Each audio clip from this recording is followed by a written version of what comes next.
আমার হরদিবাসী, সামনে কিন্তু বদরের ময়দান আমাদের সামনে।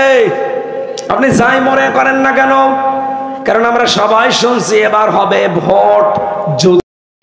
এটা শুধু ভোট না, কি হবে?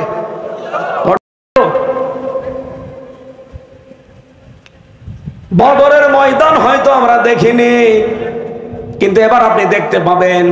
কারণ বদরের ময়দানে ছেলে তার বাবার বিরুদ্ধে দাঁড়িয়েছে, স্বামী তার স্ত্রীর বিরুদ্ধে দাঁড়িয়েছে। এক কথা বলে না কেন? এবার আপনি এই ময়দানটাই দেখবেন, অনেক সন্তান তার বাবার বিরুদ্ধে দাঁড়িয়ে যাবে, অনেক স্ত্রী তার স্বামীর বিরুদ্ধে দাঁড়িয়ে যাবে। কারণ স্বামী মানুষের তৈরি করা শয়তানের আইন প্রতিষ্ঠা করতে চায়, আর স্ত্রী চায় জমিনে আল্লাহর বিধান কায়েম হোক। সুতরাং বদরের ময়দান সামনে আসতে দেরি নেই। হয়তো ১৫০০ বছর আগে পার হয়েছে, সামনে আসতেছে যেটা, এটা একটা বদরের ময়দান। যেহেতু বদরের ময়দানে যারাই গেছে তারাই জান্নাতি। কথা বলেন। নবীজি বলেছেন বদরের ময়দানে যে ৩১৩ জন ছিল প্রত্যেকেই জান্নাতি, শহীদ হলেও জান্নাতি, গাজী হলেও জান্নাতি। ওই সময় কেন নবীজি বলেছিলেন? কারণ ইসলাম থাকবে কি থাকবে না এরকম কঠিন মুহূর্ত চলছিল। আমাদের বাংলাদেশে এখন ঠিক এই অবস্থায় আমরা দাঁড়িয়ে আছি। অনেক চাপাবাজি করতে পারে যে না আমরা কি ইসলাম মানি না। তুমি ইসলাম মানো তো এ কথা বলো কেন? শরীয়তের কোন নিয়ম নীতি আমি বিশ্বাস করি না, এ কথা বলো কেন? এই জন্য আমরা বলতে বাধ্য হচ্ছি, এবার কিন্তু ময়দান আমাদের সামনে, বদরের ময়দান আসতেছে। কথা বলা লাগবে ভাই। এখান থেকে আমি এবার ফতোয়া দিতে পারি না যে বদরের ময়দানে যারা গিয়েছে ইসলাম রক্ষা করার জন্য, শহীদ হলেও জান্নাতি, গাজী হলেও জান্নাতি। এবারও বাংলাদেশের অবস্থা ঠিক ওই রকম। এবারও ইসলাম থাকবে না ইসলাম যাবে? এবার যদি আপনি সরাসরি থাকেন এই ময়দানে, হয় আপনি যদি মরে যান বদরের ময়দানের মতো জান্নাতি, যদি বেঁচে থাকেন গাজী হয়ে তাও আপনি জান্নাতি। যদি কোনো ফতোয়া নিয়ে আসতে পারেন কারো কাছে নিয়ে আসেন, আমি তো মিলিয়েছি। কোরআনের আয়াত আগে তেলাওয়াত করেন। আউযু বিল্লাহি মিনাশ শাইতানির রাজিম। ওয়াইলুল লিকুল্লি হুমাযাতিল লুমাযা الذي جمع ماله وعدده صدق الله العظيم। সূরা হুমাযা একটা পরিচিত সূরা। আমার মনে হয় এখানে যারা আছেন প্রায় মানুষের এটা মুখস্থ থাকতে পারে, কারণ নামাজে আমরা অধিকাংশ পড়ি। এটা ৯টা আয়াত আছে, একটা রুকু আছে। এটা নাজিল হয়েছে মক্কায়। ৩৬টা শব্দ আছে, ১৬১টা অক্ষর আছে। গুরুত্বপূর্ণ কোনো কিছু বিষয় আল্লাহ এখানে দিয়েছেন, এই জন্য আমি এটা পড়লাম, না এই আয়াত পড়তাম না। এদের থামাতে যদি আমার গলা আরো ভেঙে যায়।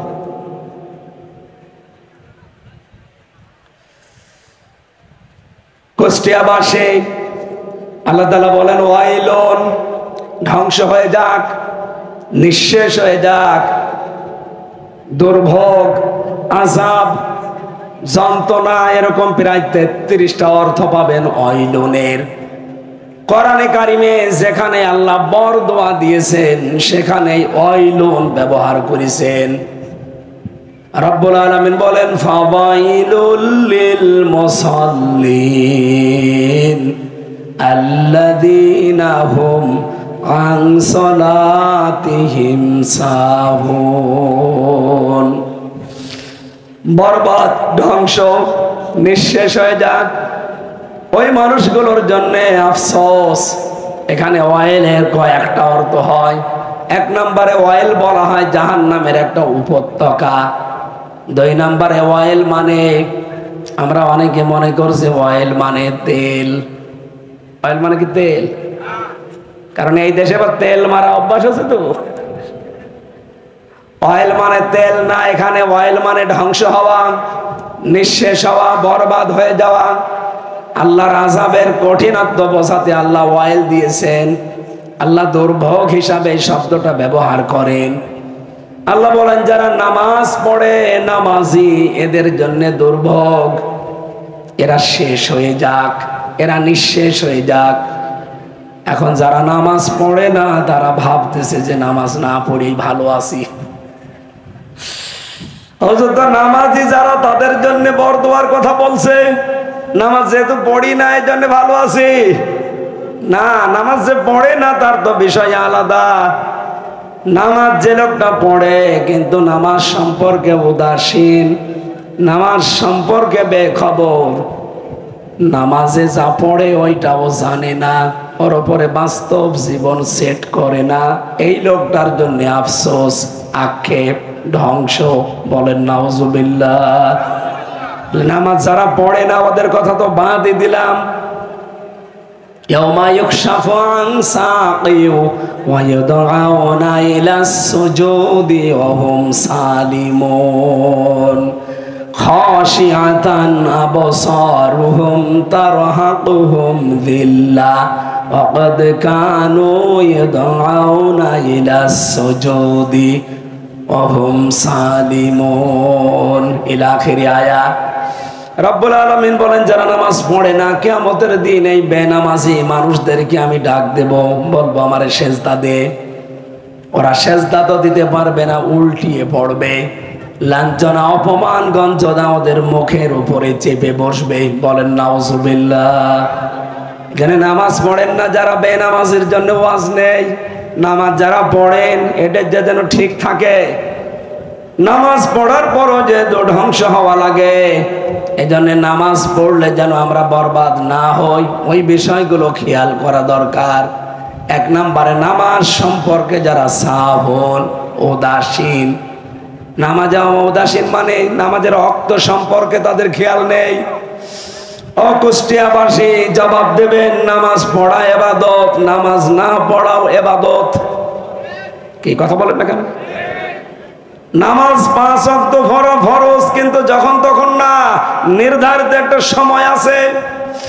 ইন্নাস সালাতা কানাত আলাল মুমিনিনা কিতাবাম মাওকুতা, নিশ্চয় নামাজ মুমিনদের উপরে আমি নির্ধারিত সময় লিখে দিয়েছি।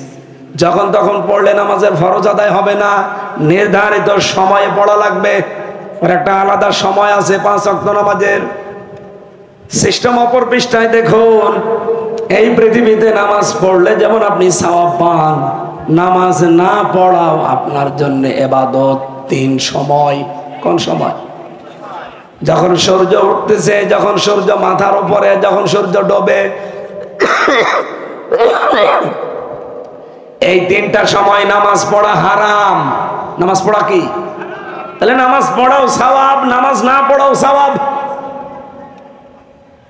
এজন্য নামাজ যদি কেউ পড়ে সওয়াব অর্জন করতে চান, মাস্ট বি তাকে সাহন থেকে মুক্ত হওয়া লাগবে।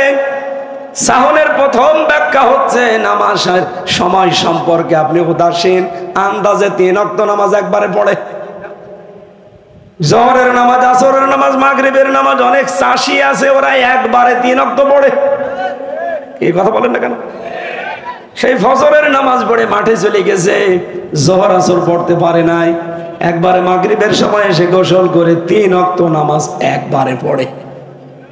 মানে ফজর, জোহর, আসর, মাগরিব, ইশা সব ওয়াক্ত নামাজের নিয়ত করলো আলিমউদ্দিন চাষা। আল্লাহ,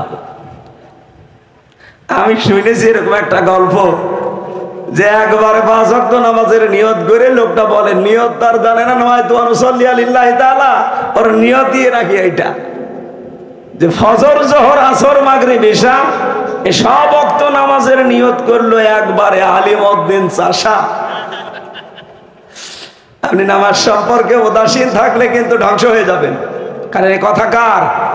আমি কি বানালাম? আরে ভাই, বেনামাজি যারা, ওদের জন্য ওয়াজ নেই, ও এমনিও জাহান্নামে যাবে। তো নামাজ পড়েও যদি জাহান্নামে যাওয়া লাগে, তো ওই রকম নামাজ না পড়িতে ওদের মতো থাকাই ভালো ছিল। এই জন্য নামাজের রক্ত সম্পর্কে উদাসীন হওয়া যাবে না ভাই। আপনি দুনিয়ায় যত গুরুত্বপূর্ণ কাজ করেন, এর চাইতে গুরুত্বপূর্ণ কাজ আমার আল্লাহর কাছে আর নেই। এমনকি মেয়েদের যখন সন্তান হয় মাথা দেখা যাচ্ছে, এই অবস্থায় যদি আমাদের সময় হয়ে যায় তোলার ভেতরে এই সন্তানটাকে বিছিয়ে এই মহিলাকে বলেন নামাজ পড়তে। চিন্তা করতে পারেন কত বড় গুরুত্বপূর্ণ কথা, যে জীবন মরণ নিয়ে যেখানে টানাটানি, সেই জায়গায় নামাজ বাদ দেওয়ার কোনো কায়দা নেই। বলেন ওকে তোলার ভেতরে মাথা বিছিয়ে দেন, দিয়ে বলেন নামাজ পড়তে।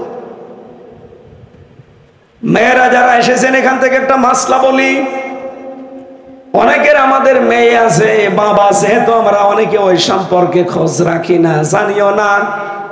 একটা মেয়ে যখন বালেগা হয় তখন তার উপরে নামাজ ফরজ, এর আগে ফরজ না। এর আগে যদি নামাজ না পড়ে তাহলে তার গুনাহ হবে না, বাবা মারও গুনাহ হবে না। কিন্তু বালেগ হওয়ার পরে যদি এক ওয়াক্ত নামাজও বাদ হয়ে যায়, ওই মেয়েটার যেমন গুনাহ হবে মা বাবারও গুনাহ হবে। মেয়ে আপনার বালেগ হয়েছে কখন? এই মেয়েটার যখন শরীর খারাপ হয়, যদি এটা 12 বছরে হয়, 13 বছরে হয়, 14 বছরে হয়, 15 বছরে হয়, অসুবিধা নেই। এটা আমরা না জানলো মায়েরা জানে। সম্মানিত মায়েরা, আপনার স্বামীকে জানিয়ে দেবেন যে তোমার মেয়ের কিন্তু নামাজ ফরজ হয়ে গেছে।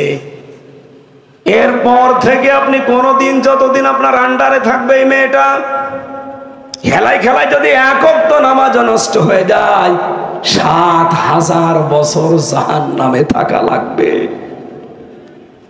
শুধু ওই মেয়েটা একা থাকবে না, আপনাকে সাথে নিয়ে যাবে। তাহাতা আকদামিনা লিয়াকুনা মিনাল আসফালিন। কিয়ামতের দিন আল্লাহকে বলবে, আমার এই মা আর বাবা, এই গার্জিয়ানদেরকে আমার সামনে রাখেন, এদের মুখের উপরে আমি জোড়া লাথি দিয়ে তারপরে জাহান্নামে নিয়ে যাব। সন্তানের জোড়া লাথি খাওয়ার মতো মা বাবা দুনিয়ায় নেই। আছে মানে আমরাই খেয়ালই করি না। মেয়েরা আশা করছে আপনি এটা আপনার স্বামীকে সতর্ক করবেন, কারণ আমরা বাবারা হয়তো অনেক সময় জানি না, হেলায় খেলায় নষ্ট হয়ে যায়। এক ওয়াক্ত নামাজ যেন বালেগ হওয়ার পরে আমাদের আর না ছুটে যায়। বলেন আমিন। তাহলে নামাজের সময় সম্পর্কে উদাসীন থাকা যাবে না, খোঁজ খবর রাখবেন। এখন তো মোবাইল আছে, কম্পিউটার আছে, হাত ঘড়ি আছে, বিভিন্ন কায়দা আছে। নামাজ যেন জীবনে সময় মতো ছুটে না যায়। 2 নম্বরে, নামাজে যেটা পড়েন আপনি ওটা শুদ্ধ করে পড়বেন, কারণ নামাজ যে 19টা কারণে ভেঙে যায়, নষ্ট হয়ে যায়, তার 1 নাম্বার কারণ হচ্ছে নামাজে কোরআন শরীফ অশুদ্ধ পড়া। এই এলাকায় যদি মাদ্রাসা থাকে ওখানে আপনি শেখার চেষ্টা করেন। আর এই বয়সে যদি আপনি না পারেন, বয়স্ক কোরআন শিক্ষা বাংলাদেশ জামাত ইসলামী থেকে বিভিন্ন এলাকায় আছে, এলাকায় আছে কিনা আমি জানি না, যদি না থাকে এটা আরম্ভ করা দরকার। বাংলাদেশ জামাত ইসলামী এটা একটা প্রতিষ্ঠান, আপনি এখানে আসবেন, 6 মাসের ভেতরে আপনি আল্লাহর কোরআন মূর্খ হলেও শিখে ফেলবেন। এই সিস্টেম এখানে আছে। আপনাকে আপনি জানেন না, আমি জানিয়ে দিলাম। অন্য কোন দলে যদি থাকে আপনি সেখানে যে শেখেন। আমার মনে হয় জাতীয় পার্টিতে আছে। হ্যাঁ আছে, কি করে নাঙ্গল চাষ করা লাগে ওইটা আছে।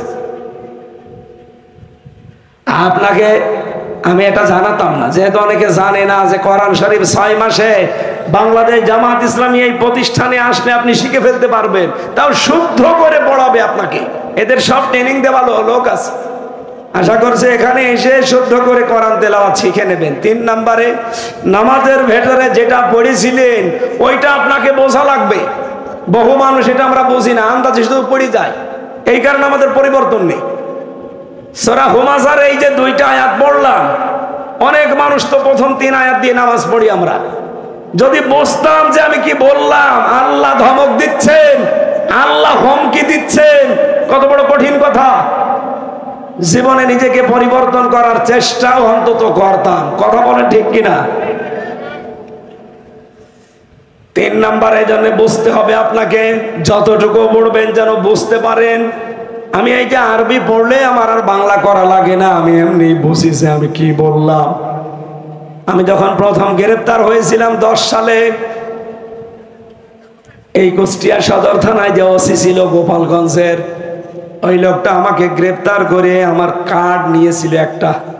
কার্ডে যেহেতু হাফেজ লেখা ছিল, আমারে বলছে হুজুর আপনি হাফেজ, আপনাকে আমি ছেড়ে দিতে পারি, আমাকে কোরআন শরীফ আপনি শেখাবেন।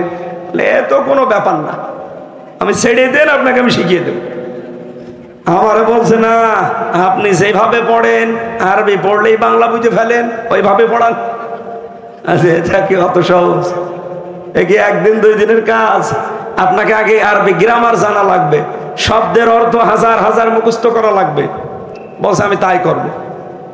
ওই দিন থেকে প্রতি সপ্তাহে জমার দিন ওনার ছুটি থাকতো, আমারও ছুটি, ওনারে পড়াতাম। আমি এখান থেকে যেটা বোঝাতে চাই, ওনাকে আমি 1 বছর পড়িয়েছিলাম, এই সপ্তাহে একদিন করি। এই 52 সপ্তাহ পড়ানোর পরে একটা বিষয় পেয়েছি, ওনার সামনে ঘুষ এসেছিল কয়েক লাখ টাকা। ওই সময় আমি ওনাকে পড়াচ্ছিলাম লা তাকুলু আমওয়ালাকুম বাইনাকুম বিল বাতিল, এই আয়াতটা। হিরোইন ধরা পড়েছিল, হিরোইন। কোটি খানিক টাকা সম্পদ হবে, 1 কোটি টাকার উপরে এই জিনিসের দাম। ওনারে হয়তো 8-10 লাখ টাকা দিয়ে বলছে স্যার এই হাদিয়াটা রাখেন আর আমার ওই মালটা ছেড়ে দিন। তখন আমি অলরেডি পড়াচ্ছি টেবিলের উপরে, ওই আমপারা কোরআন শরীফ সব আছে। আমার দিকে তাকিয়ে বলছো হুজুর নেব, নেবেন মানে আপনারা পড়ালাম কি? আর ওই দিন আল্লাহর ইশারা ওই ঘুষের আয়াতই পড়িস।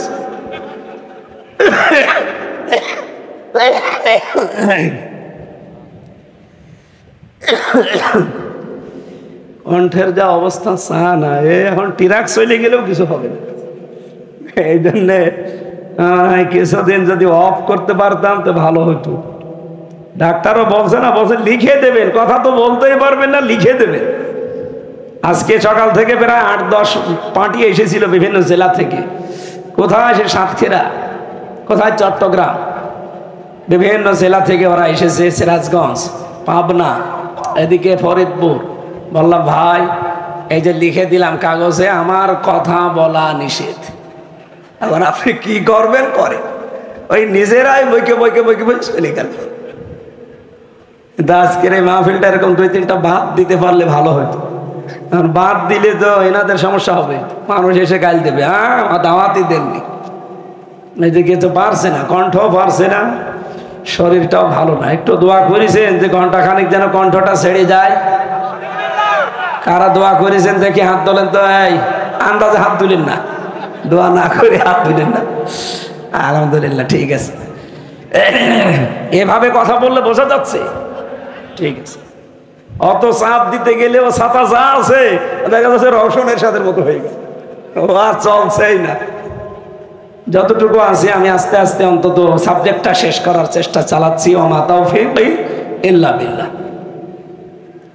ওনাকে 1 বছরের মাথায় আমি যতটুকু দিতে পেরেছিলাম, উনি ওই সময় দেখলাম আমার সামনে বলল, বেটা বেয়াদব, আমি কোরআন শরীফ পড়ছি আর তুই ঘুষ নিয়ে এসেছিস, দূর হয়ে যা, চলে গেল। পরবর্তীতে নিয়েছে কিনা আমি জানি না, অবশ্যই হয়তো নিতে পারে। কারণ এইরকম হাদিয়া যদি মাসে 5টা পায়, ওর বেতন আর নেওয়া লাগে?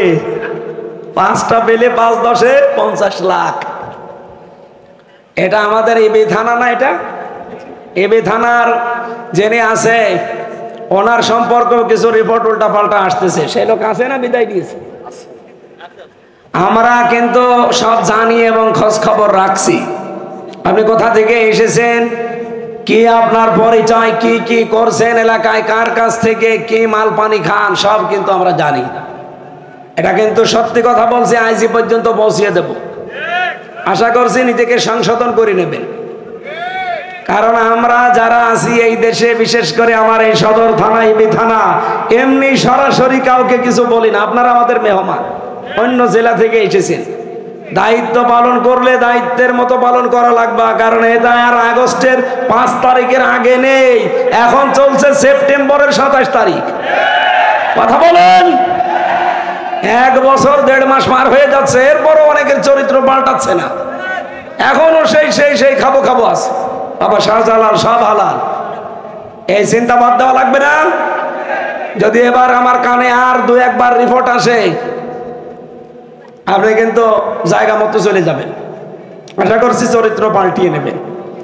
এই লোকটা দেখলাম 52 সপ্তাহ মাত্র কোরআন শরীফের আরবি গ্রামার হালকা পড়েছিল আমার কাছে, তেলাওয়াত শিখেছিল শুদ্ধভাবে, কয়েকটা আয়াতের বাংলা অর্থ পারত, এখনো কাঙ্ক্ষিত মানের যেতে পারেনি, কিন্তু পরিবর্তন হয়ে গেছে অন্তত লজ্জার খাতিরে আমার সামনে যে না আমি ঘোষ নেব না।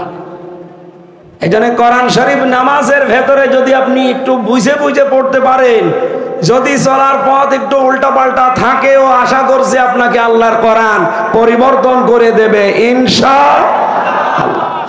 4 নম্বরে সাহনের ব্যাখ্যায় পড়েছি, আপনি যদি সাহন থেকে বেঁচে থাকতে চান, নামাজের ভেতরে যেটা পড়লেন এটা আপনার প্র্যাকটিক্যাল লাইফে থাকা লাগবে। যা যা পড়েছেন ওই অনুযায়ী নিজের জীবন গঠন করা লাগবে। এই 4টা কাজ যদি দুনিয়ায় কেউ না করে, এই আয়াতের ব্যাখ্যায় নবীজি বলেন ওই লোকটা নামাজ পড়েও জাহান্নামে যাবে। বলেন নাউজুবিল্লাহ। আল্লাহ আয়াত শুরু করেছিলেন ওয়াইলুল লিকুল্লি, ধ্বংস হয়ে যাক প্রত্যেকটা মানুষ। কারা তারা? হোমাজাতিল লোমাজা, যারা হোমাজা এবং লোমাজা।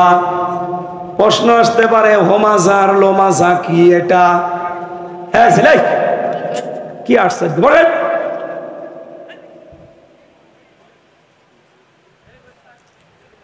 হোমাজা আর লোমাজা, অনেক মানুষ কোরআন শরীফ শুধু আরবিতে পড়ে, অর্থ বোঝে না, ব্যাখ্যা বোঝে না, এজন্য মেয়েদের নাম রেখে দেয় আদর করে।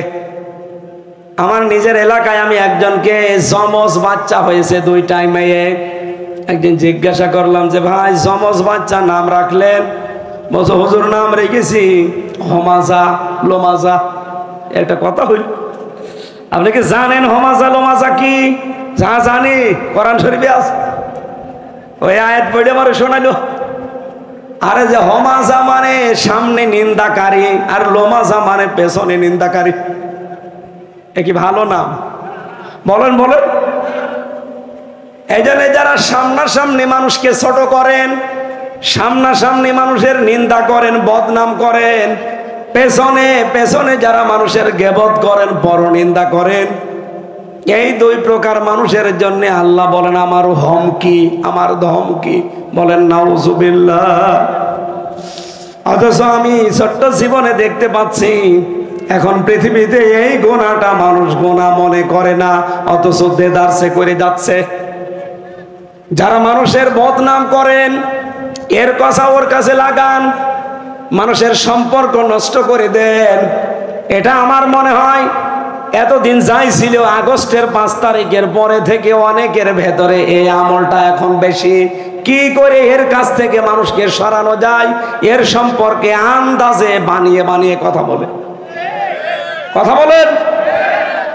আর একটা অপরাধ হচ্ছে নিজে অন্যায় করে ফেলে, নিজের দল অন্যায় করে, এই অন্যায়টা চেপে রাখার জন্য, ধামা চাপা দেওয়ার জন্য একটা নিরপরাধ মানুষের উপরে, নিরপরাধ দলের উপরে দোষটা চাপিয়ে নিজে ভালো সাজে। এখন বাংলাদেশে নেই। আপনি কিন্তু আল্লাহ নিজে ধমক দিচ্ছে আপনাকে। কোরআনে কারিমে আমি পড়েছি সূরা নিসা 112 নম্বর আয়াতের ভেতরে আছে অমাইয়াকেসেবে খতিয়াতান আও ইসমান সুম্মা ইয়ারমি বিহি বারিআন ফাকাদ ইহতামালা বুহতানাও ইসমান মুবিনা। বহু মানুষ দুনিয়ায় এমন আছে নিজে অন্যায় করে, নিজে অপরাধ করে, অন্যায়টা যখন হয়ে যায়, কাজটা যখন সংগঠিত হয়ে যায়, তখন একটা নিরপরাধ মানুষের উপরে দোষটা চাপিয়ে নিজে ভালো সাজে। আল্লাহ পাক বলেন এই লোকটা যেন প্রকাশ্য পাপের বোঝা বহন করে নিয়ে বেড়াচ্ছে। হয়তো আমরা এখন দেখতে পাচ্ছি না, কিন্তু কিয়ামতের দিন আপনি সরাসরি দেখতে পাবেন আমিরুল ইসলাম, আমির হামজা সরাসরি পাপের বিশাল বোঝা মাথায় করে নিয়ে বেড়াচ্ছে। আরে মানুষগুলো কিয়ামতে দেখে দেখে বলবে আলা সামায়াসিরুন, কত নিকৃষ্ট বোঝা এরা বহন করে নিয়ে যাচ্ছে। বলেন নাউজুবিল্লাহ। অপমান হওয়ার আগেই নিজেকে সংশোধন করে নেন। কুষ্টিয়াবাসী 2 নম্বরে পেয়েছি আল্লাযী জামা মালাউ ওয়া'আদ্দাদা। যারা মাল জমা করে আর বারবার গণনা করে, হিসাব করে, প্রশ্ন আসতে পারে মাল কি টাকা পয়সা? না, শুধু টাকা পয়সায় মাল না। এই মাল শব্দের ব্যাখ্যায় তাফসিরে আমি 5 প্রকার অর্থ পেয়েছি। 1 নম্বরে মাল মানে টাকা পয়সা, 2 নম্বরে মাল মানে লোকবল জনবল, 3 নম্বরে মাল মানে অস্ত্র শস্ত্র, 4 নম্বরে মাল মানে সম্মান মর্যাদা, 5 নম্বরে মাল মানে রাষ্ট্রীয় চেয়ার। এবার আপনি ব্যাখ্যার দিকে গিয়ে একটু বুঝেছেন কিছু? যারা এই মালগুলো জমা করে, হয় অস্ত্র জমা করে, নাই সম্পদ জমা করে, নাই লোকবল জনবল জমা করে বৃদ্ধি করতে থাকে, অথবা রাষ্ট্রীয় চেয়ার পাওয়ার জন্য ধান্দায় থাকে, মান সম্মান পাওয়ার জন্য চেষ্টা চালাতে থাকে, এই 5টা অর্থের কোন অর্থটা আপনার ভেতরে আছে আপনি নিজেই বলেন। এগুলো যারা জমা করার জন্য সব সময় চেষ্টা করেন, চিন্তা করেন, আর এই ধারণা করেন যে এগুলো আমার কাছে স্থায়ী ভাবে থেকে যাবে, ইয়াহসাবু আন্না মালাহু আখলাদা, সে মনে করে, ধারণা করে, সে বিশ্বাস করে এগুলো আমার কাছে স্থায়ী ভাবে থাকবে। বলেন নাউজুবিল্লাহ। এই পৃথিবীর ময়দান 1500 বছর মনে করেন এই আয়াতটা নাজিল হয়েছে। 1500 বছরের যে বিশাল আলোচনা কোরআন থেকে আমি পেয়েছি, বহু মানুষ তাদের মাল জমা করেছিল, সম্পদ জমা করেছে, লোকবল জনবল বাড়িয়েছে, রাষ্ট্রীয় চেয়ারেও বসেছিল, মান সম্মান উপার্জন করেছে, বিশাল অর্থ সম্পদের মালিক হয়ে গেছে। ও মনে করেছিল এগুলো আমাকে অমর করে রাখবে, আমাকে চিরস্থায়ী করে রাখবে, আমাকে মানুষের মুখে মুখে রাখবে। আল্লাহ বলেন কাল্লা লা ইউমবাদান্না ফিল হুতামা, কখনোই না, তাকে হুতামায় আমি আল্লাহ নিক্ষেপ করব। বলেন নাউজুবিল্লাহ। এবার আসেন তো আয়াতের বাস্তব শিক্ষা কি? কত মানুষ আমরা দেখলাম দুনিয়াতে তারা মাল জমা করেছে, তাদেরকে চিরস্থায়ী করে তাদের মাল রাখে নাই, অমর করে রাখে নাই, তাদেরকে ধ্বংস করে দিয়েছে। যেমন আবু লাহাব, এই লোকটা সম্পদ উপার্জন করেছিল, মাল উপার্জন করেছিল, মা গানা আনহু মালুহু ওয়া মা কাসাব। আল্লাহ পাক বলেন আবু লাহাবের যে সম্পদ, ও মন্ত্রী ছিল, অথচ তার বিশাল অর্থ সম্পদ কোনো কাজে আসে নাই, এমনকি সে উপার্জন যা করেছে সব জাহান্নামের সাথে নিয়ে গেছে। সায়াসলা নারান যাতা লাহাব আমরাতুহু, তাকে আমি আল্লাহ জাহান্নামের লেলিহান আগুনে প্রবেশ করিয়েছি। শুধু তাকে না, আমরাতুহু, তার স্ত্রীকেও সাথে দিয়েছি। প্রশ্ন আসতে পারে তার স্ত্রীকে দিল কেন? তাফসিরে মুফাসসিরে জবাব দিয়েছেন, আবু লাহাব ইসলামের বিপক্ষে ছিল, নবীজির বিপক্ষে ছিল, আর ওকে পেছন দরজা দিয়ে সাহায্য করত ওর স্ত্রী উম্মে জামিল। আজও বাংলাদেশে আমরা দেখি বহু নেতা, বহু পুরুষ মানুষ, এরা ডাইরেক্ট ইনডাইরেক্ট ইসলামের বিপক্ষে আছে, ইসলাম ধ্বংস করার জন্য উঠে পড়ে লেগেছে। পেছন দিক থেকে তাদের নেত্রীরা, তাদের স্ত্রীরা, তাদের মায়েরা, বোনেরা, মেয়েরা পেছন দিক থেকে ইসলাম ধ্বংস করার জন্য উম্মে জামিলের মতো সাহায্য করে। কথা বলেন না কেন?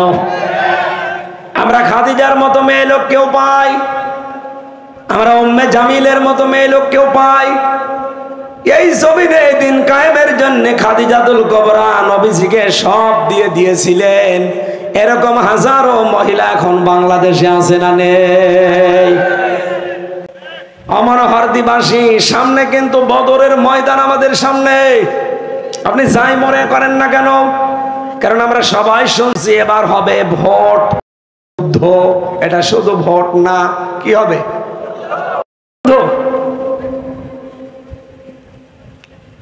বদরের ময়দান হয়তো আমরা দেখিনি, কিন্তু এবার আপনি দেখতে পাবেন কারণ বদরের ময়দানে ছেলে তার বাবার বিরুদ্ধে দাঁড়িয়েছে, স্বামী তার স্ত্রীর বিরুদ্ধে দাঁড়িয়েছে। এক কথা বলে না কেন? এবার আপনি এই ময়দানটায় দেখবেন অনেক সন্তান তার বাবার বিরুদ্ধে দাঁড়িয়ে যাবে, অনেক স্ত্রী তার স্বামীর বিরুদ্ধে দাঁড়িয়ে যাবে। কারণ স্বামী মানুষের তৈরি করা শয়তানের আইন প্রতিষ্ঠা করতে চায়, আর স্ত্রী চায় জমিনে আল্লাহর বিধান কায়েম হোক। সুতরাং বদরের ময়দান সামনে আসতে দেরি নেই, হয়তো ১৫০০ বছর আগে পার হয়েছে, সামনে আসতেছে যেটা, এটা একটা বদরের ময়দান। যেহেতু বদরের ময়দানে যারাই গেছে তারাই জান্নাতি। কথা বলেন, নবীজি বলেছেন বদরের ময়দানে যে ৩১৩ জন ছিল প্রত্যেকেই জান্নাতি, শহীদ হলেও জান্নাতি, গাজী হলেও জান্নাতি। ওই সময় কেন নবীজি বলেছিলেন? কারণ ইসলাম থাকবে কি থাকবে না এরকম কঠিন মুহূর্ত চলছিল। আমাদের বাংলাদেশে এখন ঠিক এই অবস্থায় আমরা দাঁড়িয়ে আছি। অনেক চাপাবাজি করতে পারে যে না আমরা কি ইসলাম মানি না। তুমি ইসলাম মানো তো এ কথা বলো কেন? শরীয়তের কোন নিয়ম নীতি আমি বিশ্বাস করি না, এ কথা বলো কেন? এই জন্য আমরা বলতে বাধ্য হচ্ছি এবার কিন্তু ময়দান আমাদের সামনে, বদরের ময়দান আসতেছে। কথা বলা লাগবে ভাই। এখান থেকে আমি এবার ফতোয়া দিতে পারি না যে বদরের ময়দানে যারা গিয়েছে ইসলাম রক্ষা করার জন্য, শহীদ হলেও জান্নাতি, গাজী হলেও জান্নাতি। এবারও বাংলাদেশের অবস্থা ঠিক ওই রকম। এবারও ইসলাম থাকবে না ইসলাম যাবে?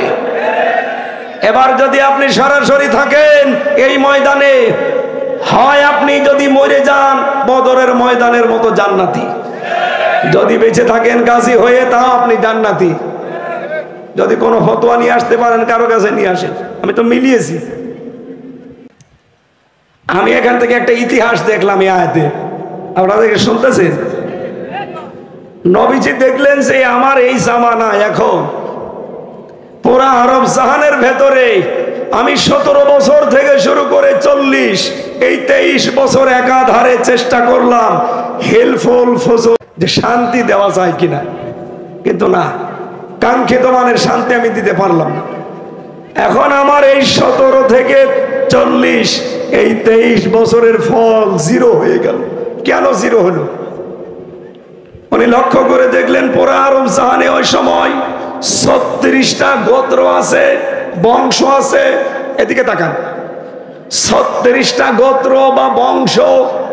আমাদের বাংলাদেশে আমি আজকে কয়েকদিন আগে মিলিয়েছি, এই বাংলাদেশে এখন গোত্র বা বংশ আছে ৩৬টা। একটু মিলান, এই যে সৈয়দ বংশ, সর্দার বংশ, খান বংশ, বিশ্বাস বংশ, চাচারটা কি আমি জানি না, হানিফ, মালিথা বংশ। এরপরে আরো বিভিন্ন বংশের লোক আছে, মন্ডল আছে, হাওলাদার আছে, চৌকিদার আছে, চাকলাদার আছে, শেখ তো বললামই না। এইরকম সব মিলে আমি তো আন্দাজে বলছি না, হিসাব করা সারা বাংলাদেশ ৬৩০টা থানায় এরকম বংশ আছে। কয়টা বলেন বলেন, আর একবার বলেন, আপনি একটু মজা পাবেন এবার। ওই জামানায় ৩৬টা গোত্র ছিল, বংশ ছিল। ৩৬টা বংশের ৩৬ জন দলপতি ছিল, লিডার ছিল। গোত্রের প্রধান থাকেন একজন। ওই জামানায় ৩টা জাতি ছিল, প্রতিষ্ঠিত জাতি।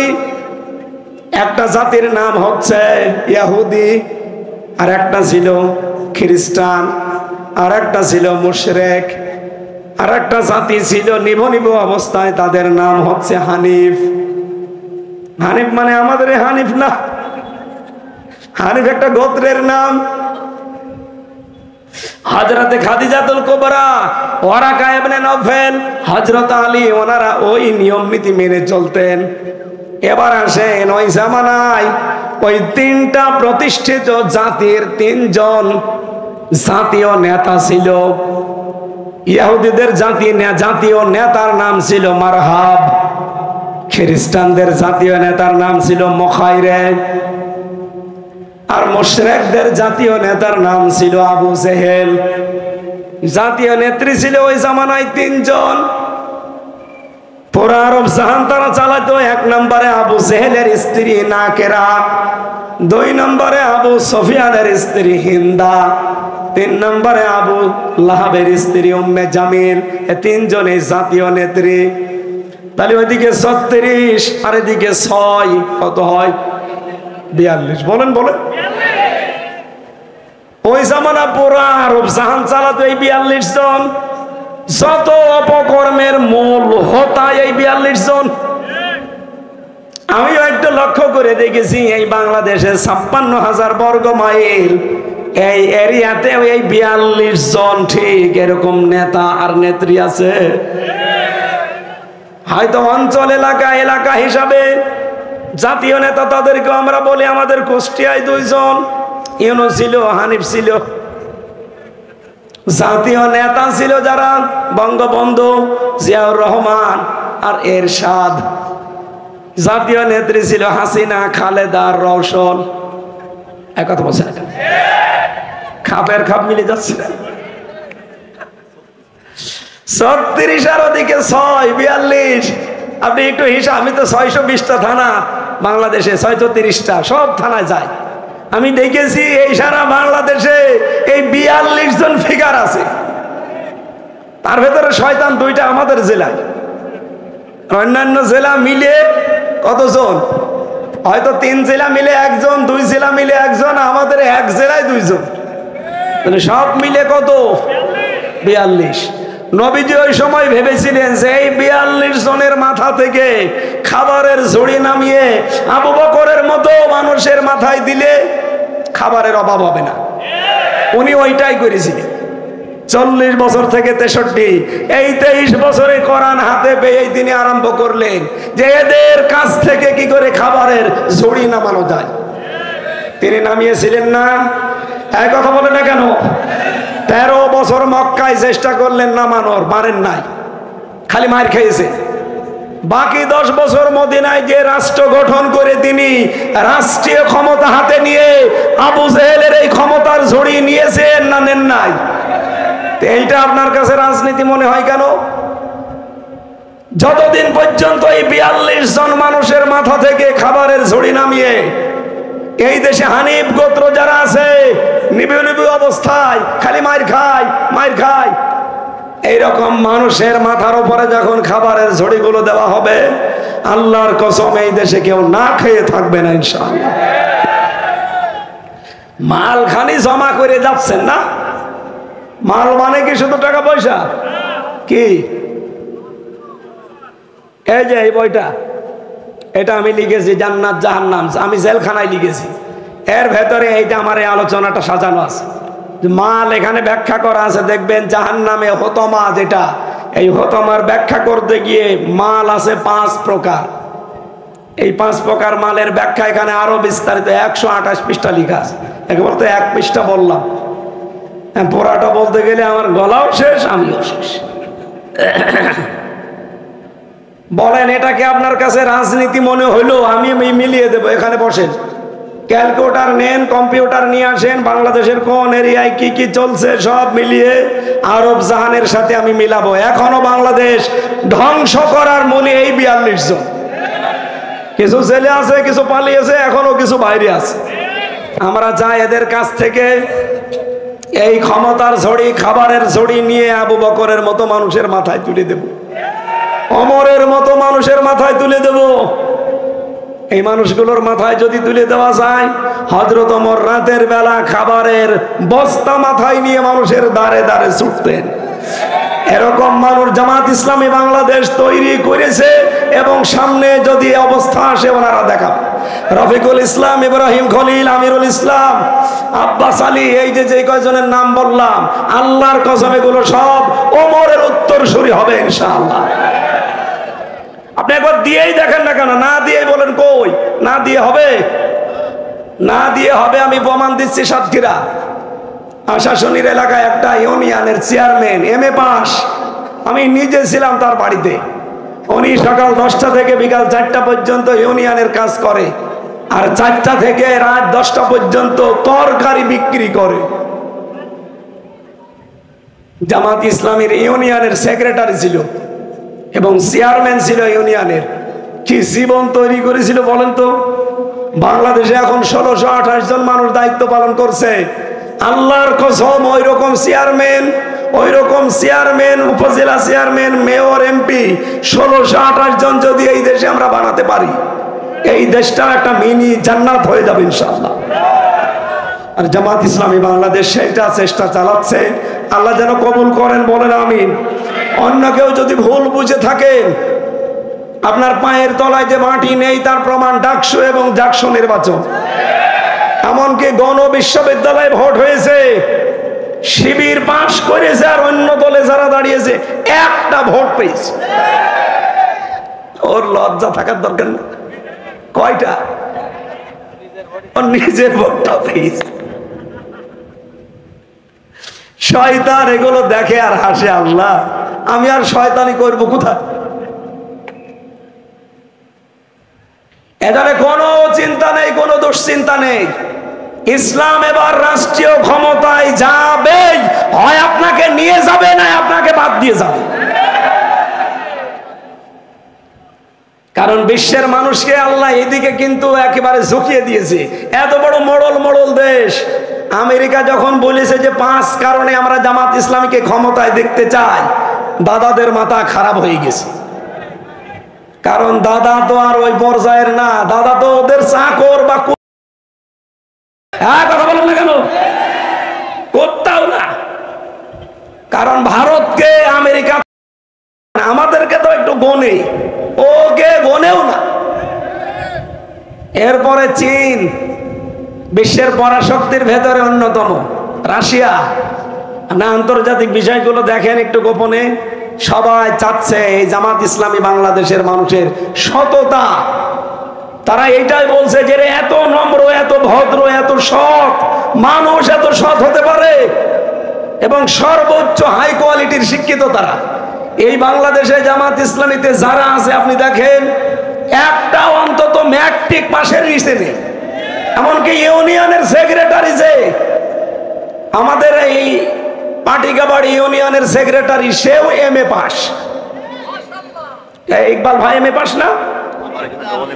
আমি মনোহর দি যিনি আছেন ডবল MA। এরপরে হরিনারায়ণপুরের আব্বাস আলী তোর অধ্যাপক। অন্যান্য দলে আমরা দেখি চেয়ারম্যানে দাঁড়ায় কলম ভেঙে ফেলে। সুতরাং আন্তর্জাতিক বিশ্ব বুঝে ফেলেছে, এ দেশের মানুষও বুঝে ফেলেছে।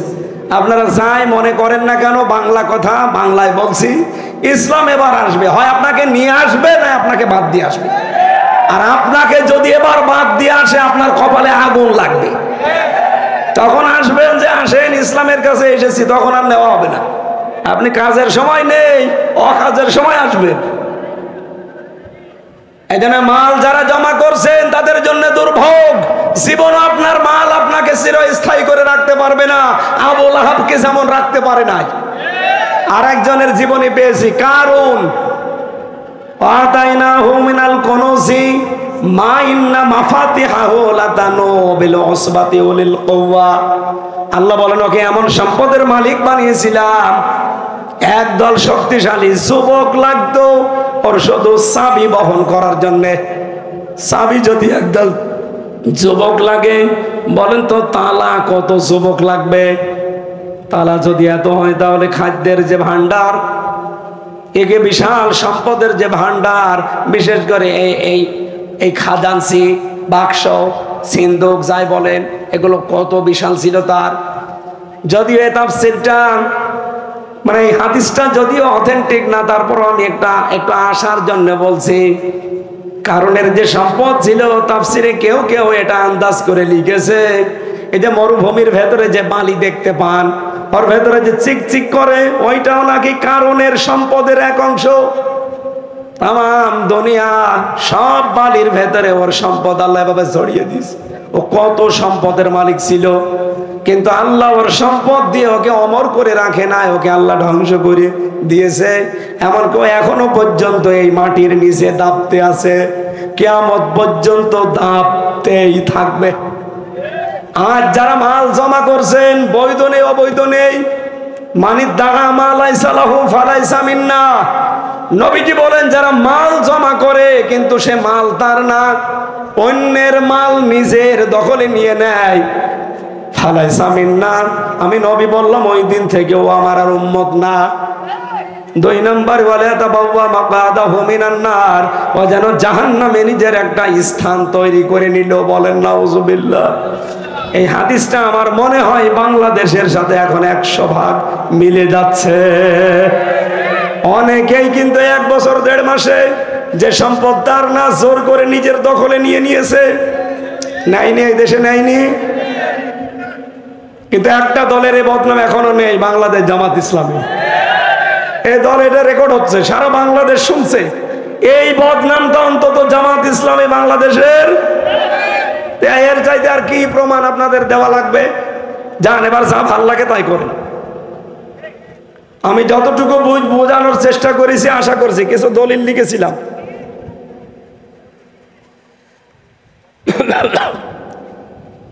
আল্লাহ রাব্বুল আলামিন বলেন লাহা সাবাতু আবওয়াব লিকুল্লি বাবিম মিনহুম জুজুম মাকসুম। দুনিয়াতে জাহান্নামের যে বর্ণনা তোমরা শোনো, আমরা অনেকেই মনে করি জাহান্নাম 8টা, জান্নাত আমরা অনেকেই কিন্তু এটা জানি না যে জাহান্নামও একটা, জান্নাতও একটা, কিন্তু তার দরজা বা স্তর অনেক অনেক অনেক। আমি কোরআন শরীফের ভেতরে জান্নাতের স্তর বা দরজা পেয়েছি 100টা, আর জাহান্নামের স্তর বা দরজা পেয়েছি 27টা। এই যে এখানে যেই কয়টা আমি লিখেছি একটু দেখেন। জাহান্নামের যে দরজাগুলো আমার আল্লাহ বানিয়েছেন, 1 নাম্বার দরজার নাম হচ্ছে জাহান্নাম। পরা কোরআন শরীফের ভেতরে এটা 59 জায়গায় এসেছে। 2 নম্বরে জাহান্নামের একটা দরজার নাম জাহিম, এটা 26 জায়গায় এসেছে কোরআনে। 3 নম্বরে একটা দরজার নাম সাঈর, এটা কোরআনে কারিমে 18 বার এসেছে। 4 নম্বর একটা দরজার নাম সাকার, এটা কোরআনে কারিমে 4 বার এসেছে। 5 নম্বর দরজার নাম হুতামা, যেটা নিয়ে আজকের আলোচনা, এটা 1 বার কোরআনে কারিমে এসেছে মাত্র। এরপরে আমি পেয়েছি হাবিয়া, একটা দরজার নাম, এটা কোরআনে কারিমে মাত্র 1 জায়গায় এসেছে। 7 নম্বরের নাম একটা পেয়েছি লাজা, এর নাম পেয়েছি পুরা কোরআনে 2 বার। আর একটা আছে নার, পুরা কোরআন শরীফে এই জাহান্নামের দরজা, এটা একটা নাম নার, নার মানে আগুন, এটা আছে 30 বার। সবচাইতে কম সংখ্যক যে 2টার নাম, একটা হাবিয়া, একটা হুতামা। আল্লাহ এত কঠিন পরিচয় দিয়েছেন এই জাহান্নামটার। আমাদর কামাল হুতামা। হ্যাঁ নবী, আপনি কি জানেন এটা কি? নারুল্লাহিল মুকাদা, এটা আল্লাহর স্পেশাল জ্বালানো আগুন। অন্যান্য জাহান্নাম আল্লাহ জ্বালিয়েছেন, কিন্তু এই হুতামাটা আল্লাহ নিজে আলাদা ভাবে একটু বেশি জ্বালিয়েছেন। এই আগুনের গুণাগুণ কি? আল্লাতী তাত্তালিউ আলাল আফিদা। অন্যান্য জাহান্নামের আগুন যেখানেই লাগবে ওখানেই শেষ, আর এই হুতামা নামক জাহান্নামের আগুন যেখানে লাগবে আগে কলিজা পুড়ে যাবে।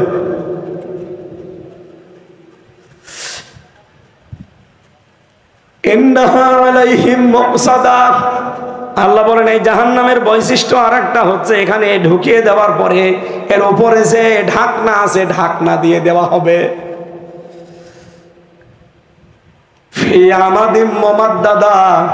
বিশাল বিশাল খুঁটি থাকবে এই জাহান্নামের ভেতরে। জাহান্নামীদেরকে নিয়ে পেট মোড়া করে এখানে বেঁধে রাখা হবে। বলেন তো এই যে হুতামা নামে জাহান্নামে আল্লাহ যে 3 প্রকার মানুষকে দেবে, এরা কি খুব বড় বড় অপরাধী? একেবারে ছোট ছোট অপরাধ মনে হচ্ছে কিছু জানেই না, সামনে নিন্দা করে পেছনে নিন্দা করে মানুষের। এটা মেয়েদের ভেতরে যেহেতু বেশি, মা বোনেরা সাবধান থাকবেন। সম্মানিত মা বোনেরা, জাহান্নামে যাওয়ার আল্লাহ হুমকি দিচ্ছেন এই পরনিন্দা পরচর্চা করার কারণে। চুপ করে থাকবেন, দরকার হয় কথা বলবেন না। আর মাল সম্পদ, এই 5 প্রকার মাল যারা জমা করছেন, আজ অস্ত্র শস্ত্র জমা করেন। আমরা যেহেতু একটা বুঝি জানি, এই জন্য বাংলাদেশ জামাত ইসলামের কোনো অস্ত্র নেই, তাদের অস্ত্র একটাই, ঈমান। হ্যাঁ, কথা বলা লাগবে। দৈন্য যারা অস্ত্র জমা করছেন এটাও মাল। আপনি কি মনে করছেন অস্ত্র আপনাকে চিরস্থায়ী করে রাখবে না? আবুল আহাবকে রাখে নাই, অস্ত্র ছিল তার, কিন্তু তাকে স্থায়ী করে রাখে নাই। সে মারা যাওয়ার পরে প্লেগ রোগ হয়েছিল, ওকে লাশ কবরও দেয়নি, পয়সে দুর্গন্ধ বের হচ্ছিল। দূর থেকে একটা ঠেলা দিয়ে, বাঁশ দিয়ে বলেন, খড়ি দিয়ে, নড়ি দিয়ে, ধাক্কা দিয়ে গর্তের ভেতরে উপর থেকে পাথর নিক্ষেপ করে মাটি চাপা দিয়েছে। আর যারা অস্ত্র শস্ত্র জমা করেন, যারা অর্থ সম্পদ জমা করেন, যারা লোকবল জনবল জনবল গোছাচ্ছেন যে এবার সামনে কাজে লাগাবো, যারা রাষ্ট্রের চেয়ার এগুলোকেও যারা ক্ষমতায় যাওয়ার জন্য চেষ্টা আছেন যে এটা আমাকে অমর করে রাখবে, কোরআন বলছে জীবনেও না, কাল্লা লায়ুমবাযান্না ফিল হুতামা, আপনাকে হুতামায় দেবে। আর হুতামার যে বর্ণনা শুনলেন এটা সহ্য করার মতো না। আল্লাহ আমাকে সহ প্রত্যেককেই এই তিনটা বড় বড় মারাত্মক অপরাধ থেকে বেঁচে থাকার তৌফিক দেন, বলেন আমিন। বাড়িতে যাওয়ার সময়, কুষ্টিয়ার মানুষ তো, এই যে পারিবারিক জীবনে দাম্পত্য কলহ, কেন গন্ডগোল হয়, মারামারি হয়, ঝামেলা হয়, এবং এটা মেটাতে হয় কি করি? এটা মেয়ে শিক্ষিত থাকলে, বউ শিক্ষিত হলে পড়াবেন।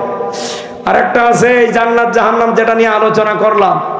আর একটা আছে কিভাবে নামাজ পড়বেন। আমার মনে হয় এই বইটা সবার ঘরে থাকা দরকার। একেবারে মেসাক থেকে সালাম ফেরানো পর্যন্ত প্রত্যেকটা নিয়ম দেওয়া আছে। কারো কাছে জীবনে আর নামাজের কোনো বিষয় জিজ্ঞাসা করা লাগবে না। এটা প্রত্যেকের বাড়িতে একটা করে রাখবেন। আমার গাড়িতে আছে, এখানে যাওয়ার সময় নিয়ে যান। আর এটা শুধু ছেলেদের জন্য, যাওয়ার সময় নিয়ে গেলে আপনাদের কাজে লাগবে। আল্লাহুম্মা আমিন। এই হাত তোলেন, মানে আমার সভাপতি নেই, আমার শ্রদ্ধাবাদন চাচা আশরাফুল আজাদ, বাবলু, বাবলু নাম না দিলেও ভালো, আশরাফুল আজাদ এই নামটাই আমাদের সাবেক থানা আমিরুনিয়া থানার এবং এখন জেলা ইউনিটের সদস্য, এ মাহফিলের সম্মানিত সভাপতি।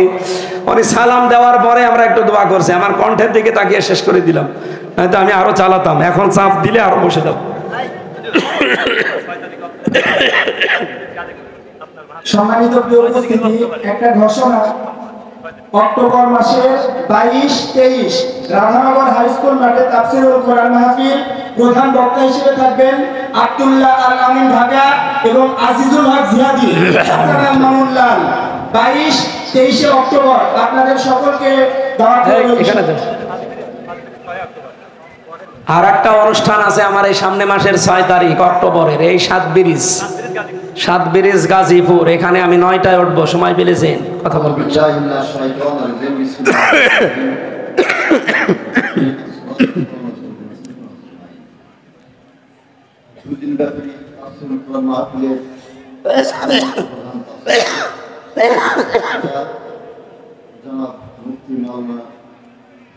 আমির হামজা সাহেব, উপস্থিত উলামা ইকরাম, উপস্থিত ইমানদার দিনদার ভাই বন্ধুরা, আসসালামু আলাইকুম ওয়া রাহমাতুল্লাহ। আল্লাহর দরবারে শুকরিয়া যে আল্লাহ করবেন বিরোধের মধ্যে আমাদের এই তাফসীরুল মাহফিলকে সুন্দরভাবে সম্পন্ন করেছেন। এই জন্য রব্বুল দরবারে সবাই আরেকবার বলি আলহামদুলিল্লাহ। সম্মানিত উপস্থিতি, আপনারা জানেন 16 বছর পর এই মাঠে কোরআনের মূল তাফসীর আমরা দিতে পেরেছি। এখান থেকে ফ্যাসিস্ট সরকারের দোসররা আমাদের মাহফিল ভাঙার মাধ্যমে বাংলাদেশে ইসলামী জলসা অর্থাৎ তাফসীরুল কোরআন মাহফিল ভাঙার উদ্বোধন ঘোষণা করেছিলেন। যারই কারণে আমার মনে একটা আশা ছিল যে কোনোদিন যদি আবার সেই সুযোগ আমাদের, আমি এই এলাকার যে তাফসীর মাহফিলের দাবি, সেই দাবি পূরণ করবো ইনশাআল্লাহ। আপনারা কি খুশি এতে? এই তাফসীরটা আগামীতে হবে। সম্মানিত উপস্থিতি, যদি হয় তাহলে আপনাদের সার্বিক সহায়তা আমি কামনা করছি। ইনশাআল্লাহ আগামীতেও আমরা আমার এই তাফসীর মাহফিলে যারা সহায়তা করেছেন, অর্থ দিয়ে, বুদ্ধি দিয়ে, শ্রম দিয়ে, বিশেষ করে 200 স্বেচ্ছাসেবক ভাইরা অনেক কষ্ট করেছেন। আপনাদের ছোট্ট একটা কথা আমি বলবো, এখন থেকে কয় বছর হবে? সালে 97 অর্থাৎ 28 বছর আগে আমি একটা স্বেচ্ছাসেবক ছিলাম ঢাকাতে কেন্দ্রীয় রোকন সম্মেলনে।